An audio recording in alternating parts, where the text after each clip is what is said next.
Buddha, or Buddha Gautama, also known as Shakyamuni Buddha, was a great spiritual master from ancient India. Born as Prince Siddhartha Gautama in 5th century BC, he would have naturally inherited the vast wealth of a kingdom. However, the prince one day left the palace life in search of spiritual knowledge. After years of contemplative seeking, the Buddha attained enlightenment under the Bodhi tree.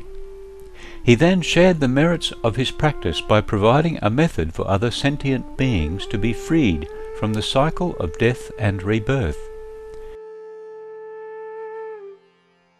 The rich treasury of Buddha's spiritual teachings on universal truths are studied and revered to this day for their deep wisdom and compassion. Today we would like to share with you the sage teachings of the Buddha, Chapter 2 of the Sutra of the Lotus of the Wonderful Dharma, also known as the Lotus Sutra.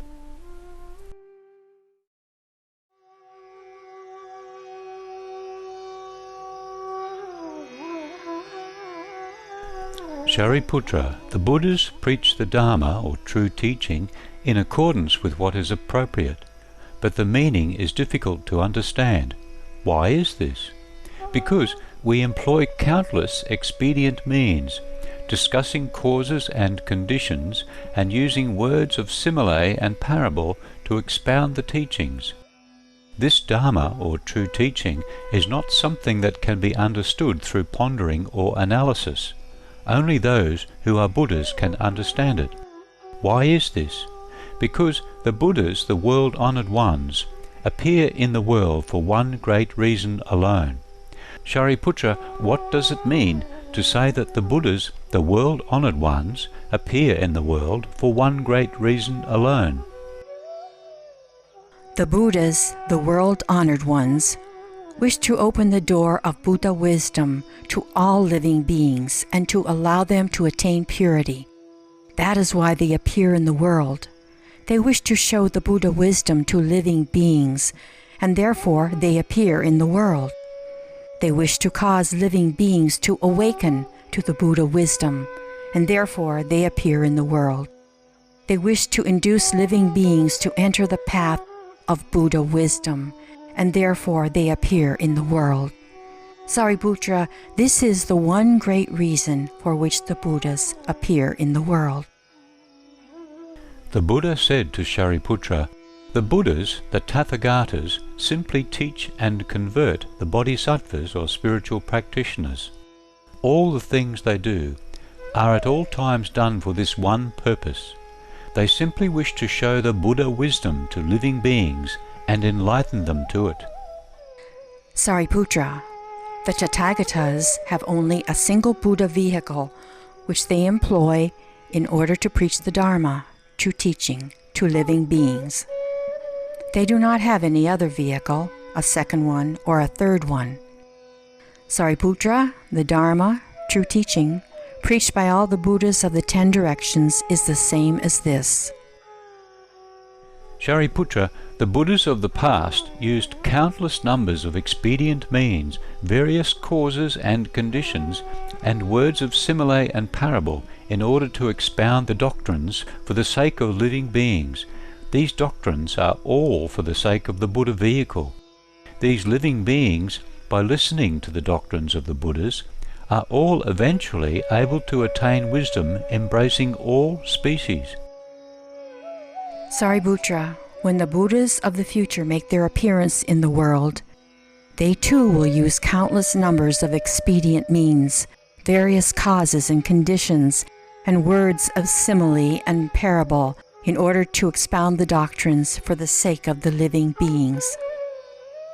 These doctrines will all be for the sake of the one Buddha vehicle, and these living beings, by listening to the doctrines of the Buddhas, will all eventually be able to attain wisdom embracing all species. Shariputra, the Buddhas, the world-honoured ones, who exist at present in the countless hundreds, thousands, 10,000s and millions of Buddha lands in the 10 directions, benefit and bring peace and happiness to living beings in large measure. These Buddhas too used countless numbers of expedient means, various causes and conditions, and words of simile and parable in order to expound the doctrines for the sake of living beings. These doctrines are all for the sake of the one Buddha vehicle. And these living beings, by listening to the doctrines of the Buddhas, are all eventually able to attain wisdom, embracing all species. Sariputra, these Buddhas simply teach and convert the Bodhisattvas, spiritual practitioners. They do it because they wish to show the Buddha wisdom to living beings. They do it because they wish to use the Buddha wisdom to enlighten living beings. They do it because they wish to cause living beings to enter the path of Buddha wisdom. Shariputra, I too will now do the same. I know that living beings have various desires, attachments that are deeply implanted in their minds. Taking cognizance of this basic nature of theirs, I will therefore use various causes and conditions, words of simile and parable, and the power of expedient means, and expound the Dharma or true teaching for them.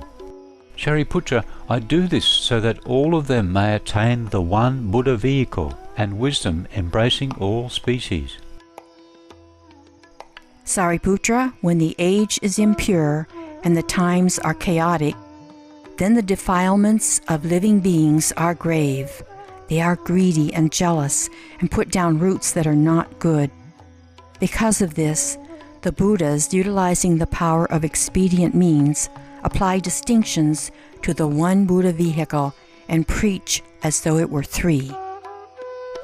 Shariputra, if any of my disciples should claim to be an arhat or saint, or a pratyeka Buddha, self-awakened Buddha, and yet does not heed or understand that the Buddhas, the Tathagatas, simply teach and convert the bodhisattvas or spiritual practitioners, then he is no disciple of mine.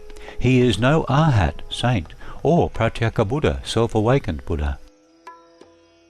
Again, Sariputra, if there should be monks or nuns who claim that they have already attained the status of arhat, saint, that this is their last incarnation, and that they have reached the final nirvana, the highest paradise, and that therefore they have no further intention of seeking anuttara samyak sambuddhi, the highest wisdom, then you should understand that such as these are all persons of overbearing arrogance.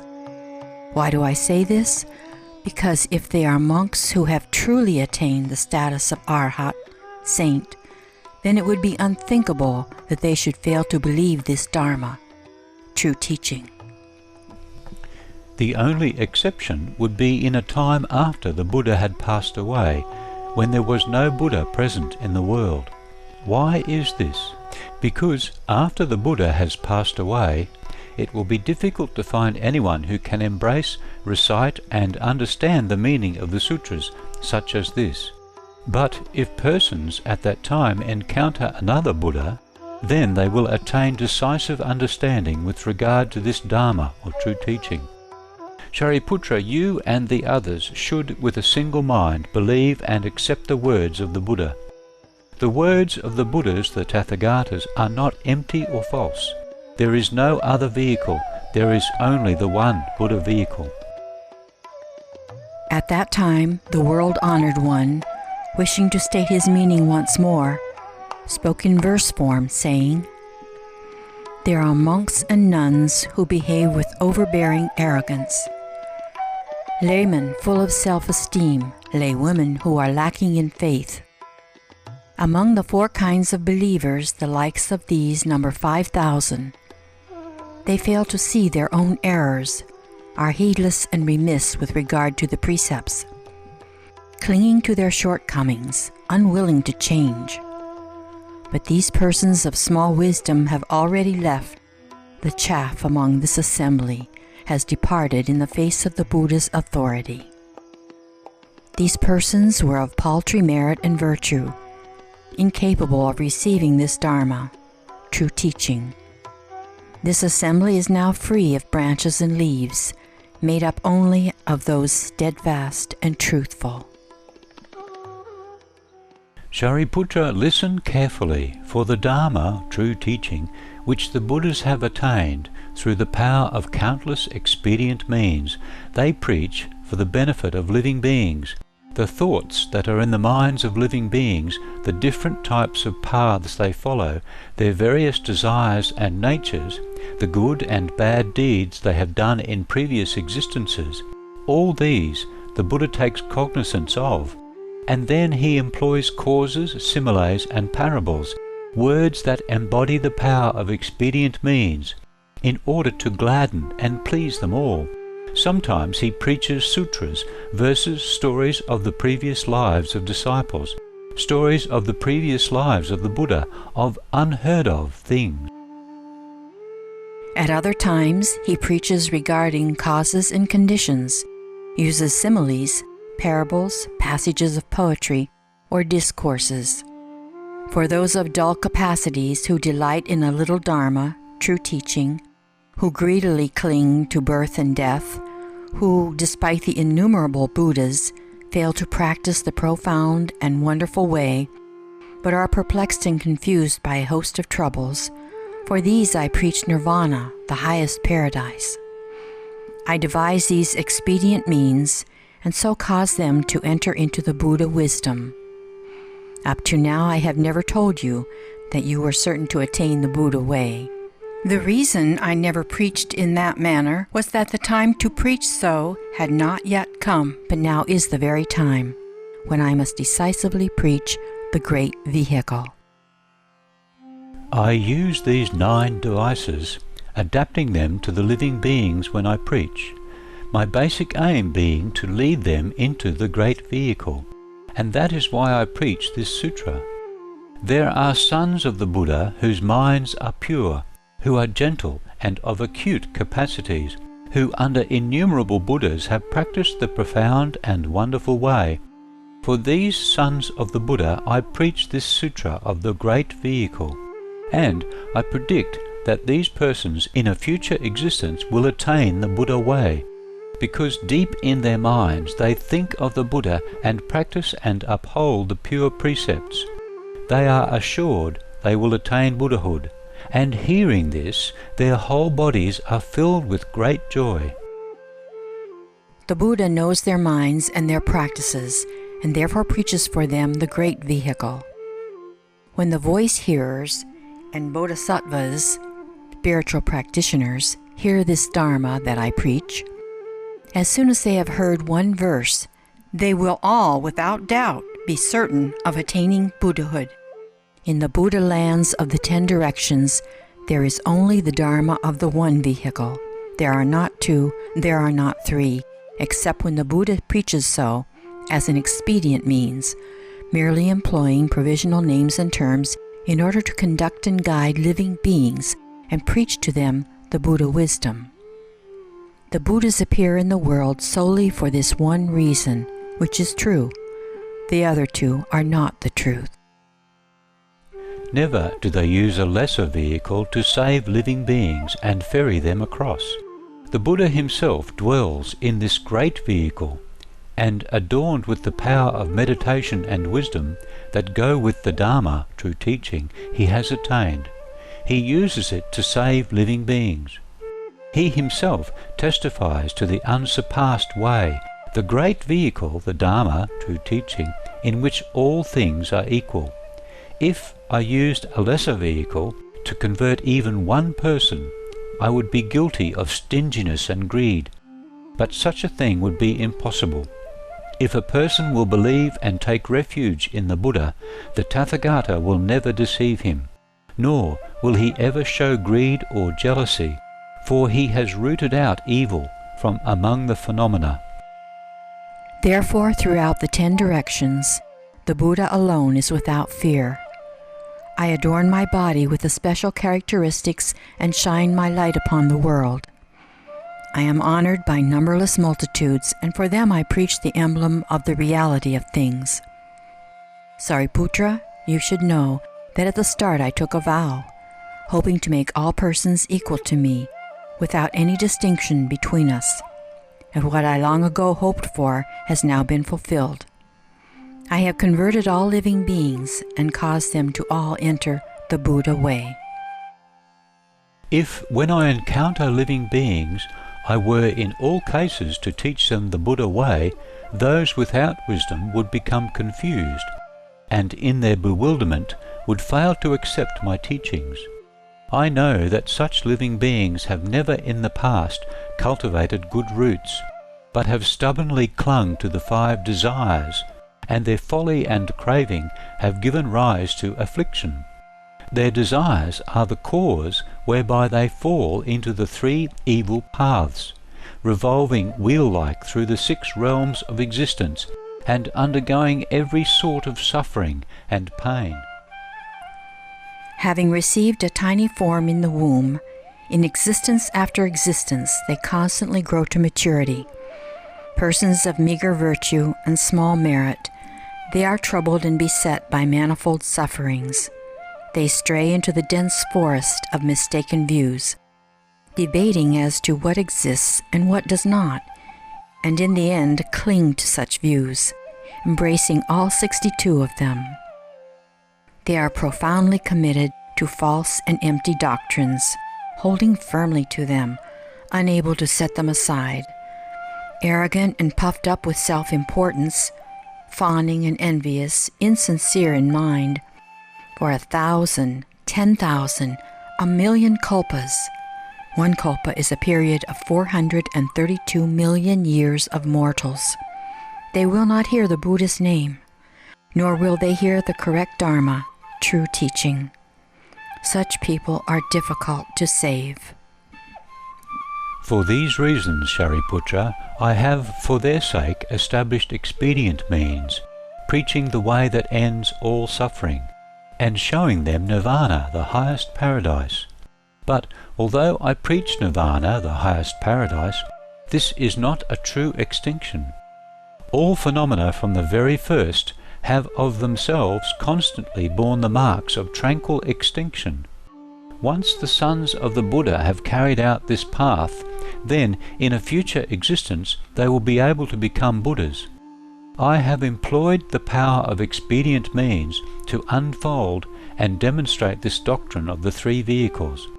But the world-honoured ones, every one of them, all preach the single vehicle way. Now before this great assembly I must clear away all doubts and perplexities. There is no discrepancy in the words of the Buddhas. There is only the one vehicle, not 2. For numberless kalpas, one kalpa is a period of 432 million years of mortals. In the past, countless Buddhas who have now entered extinction, 100, 1,000, 10,000, million types in numbers incapable of calculation.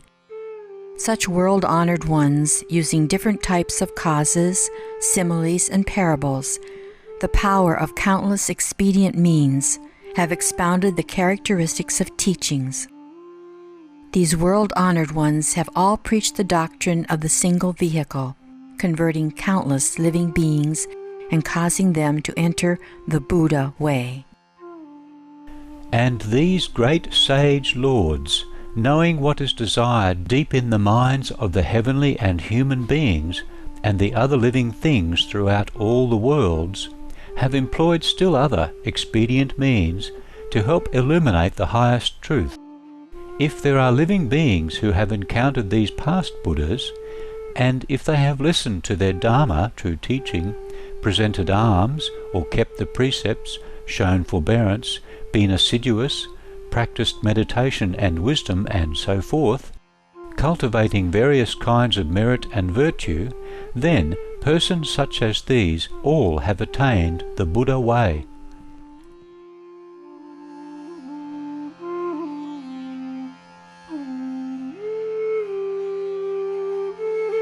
It's our pleasure to have you with us for today's episode of Between Master and Disciples, here on Supreme Master Television. Join us again next Wednesday for Part 2 of Buddhism's Sacred Scripture, the Sutra of the Lotus of the Wonderful Dharma, Chapter 2. Planet Earth, our loving home, is up next after noteworthy news. We wish you much love and kindness in the days ahead.